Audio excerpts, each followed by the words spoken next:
Lectura del Santo Evangelio según San Mateo. En aquel tiempo, dijo Jesús a sus discípulos: Os aseguro que difícilmente entrará un rico en el reino de los cielos. Lo repito, más fácil es a un camello pasar por el ojo de una aguja que a un rico entrar en el reino de los cielos. Al oírlo, los discípulos dijeron espantados: Entonces, ¿quién puede salvarse? Jesús se les quedó mirando y les dijo: Para los hombres es imposible, pero Dios lo puede todo. Entonces le dijo Pedro: Pues nosotros lo hemos dejado todo y te hemos seguido. ¿Qué nos va a tocar? Jesús les dijo: Os aseguro, cuando llegue la renovación y el Hijo del Hombre se siente en el trono de su gloria, también vosotros, los que me habéis seguido, os sentaréis en 12 tronos para regir a las 12 tribus de Israel. El que por mí deja casa, hermanos o hermanas, padre o madre, mujer, hijos o tierras, recibirá 100 veces más y heredará la vida eterna. Muchos primeros serán los últimos y muchos últimos serán los primeros. Palabra del Señor. Gloria a ti, Señor Jesús. Ven, Espíritu Santo, llena los corazones de tus fieles y enciende en ellos el fuego de tu amor. Envía tu Espíritu y todo será creado y se renovará la faz de la tierra. Oh Dios, que lesionaste los corazones de tus fieles con la ciencia del Espíritu Santo, haz que guiados por este mismo Espíritu, saboreemos las dulzuras del bien y gocemos siempre de sus divinos consuelos. Por Cristo nuestro Señor. Amén. Hermanos y hermanas, muy buenos días. Una jornada más, un motivo más para dar gracias, un día para enaltecer la adoración a Dios y la veneración de nuestra Madre en este día martes en el que reconocemos a María en su advocación de auxilio de los cristianos. Una jornada más de comunión y participación, un momento más de bendición. Hay que mirarlo siempre en esa tónica, un momento más de bendición. Si cualquier cosa contraria sucede, es porque nosotros mismos hemos invertido los valores y lo que era bendición, nosotros lo hacemos una maldición, pero nosotros, no Dios. Y si no, miremos el contexto de la palabra que nos orienta hacia ello. El Señor envía al profeta Ezequiel a darle un mensaje de juicio, de terror, de final de tiempo al príncipe de Tiro, porque en medio de su pueblo se ha enaltecido, se enloqueció, como decimos nosotros, y dice: yo soy Dios, yo soy el que hago, yo soy el que digo, yo soy el que pienso, yo soy el que presento, me acogen, me reciben, me deben aceptar, me deben de reconocer, y si yo soy Dios y mi corazón es idéntico a Dios, entonces ustedes deben de adorarme a mí. En otros términos, totalmente perdido de cabeza y de corazón, y el Señor lo llama necio, y por medio del profeta le dice: con que te estás igualando a mí, entonces yo te digo y te recomiendo solo lo que tú mereces. Te van a arrasar, vendrán tus enemigos, pasarán por encima de ti y a espada pasarán a los tuyos, a ti mismo y a tu pueblo, porque me has desconocido. ¿Ven? Él no es que sea un Dios de maldad, sino que al reconocerle las cosas a hombres y mujeres, simplemente les dice lo que son, lo que merecen, lo que tienen, no más. Y que nosotros también lo hagamos, a veces para muchos nos da la idea de que somos o revoltosos, o que somos terroristas, o que somos ocasionales en momentos de desgracia. No, simplemente las cosas se dicen, se hacen y cada quien asume las consecuencias de lo suyo. Eso no podemos estar lejos de esas realidades. Y al no estar lejos de la realidad, entonces retomamos lo de la palabra del apóstol: cada quien recibe solo lo que merece. merece bondad, bondad en abundancia. Merece desgracia, es un desgraciado abundantemente también. Porque si para arriba crecemos en abundancia, hacia abajo vamos a decrecer, pero en escasez, en miseria. Y si no, por medio de la palabra, en el contexto del evangelista, el Señor nos llama a otra condición. A otra condición es de estar, de comportarse. El Señor dice: en verdad les digo, qué difícil le va a ser a los ricos entrar en el reino de los cielos. Es más fácil que un camello entre por el ojo de una aguja que un rico en el reino de los cielos.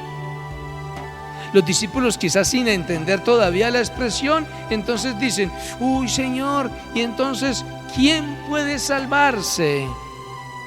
Y el Señor dice: no es nada imposible para Dios.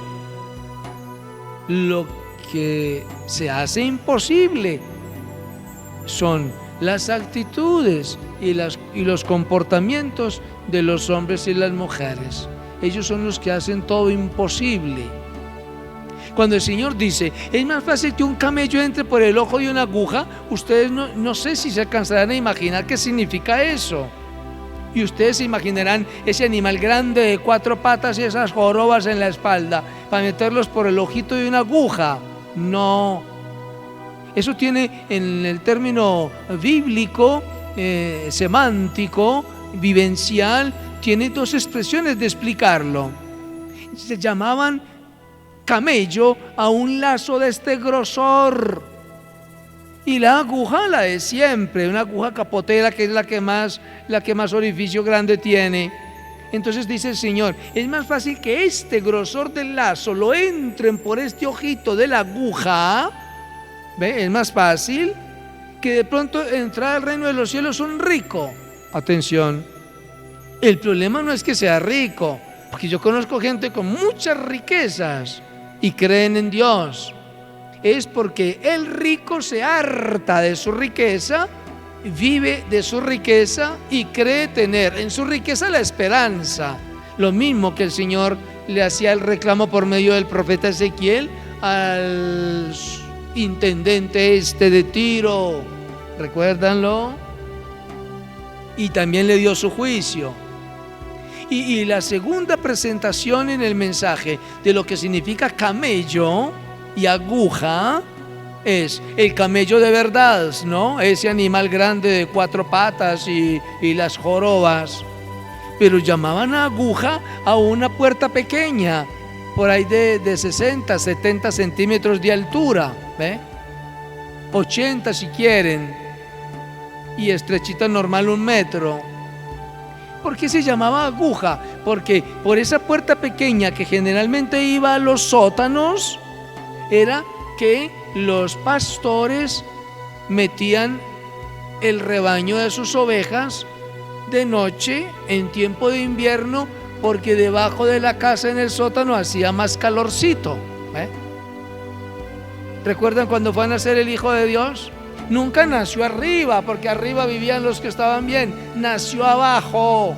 Entonces se metieron por la aguja a una pesebrera donde habían animales, porque allá había más calorcito. Es más fácil el ojo de la aguja. Y entonces dice el Señor: es más fácil coger ese camello grande, doblarlo en 4 y meterlo por ese ojo de aguja, puerta pequeña, que un rico en el reino de los cielos. Y entonces, ¿quién podrá salvarse? Y el Señor responde: el problema no es de Dios.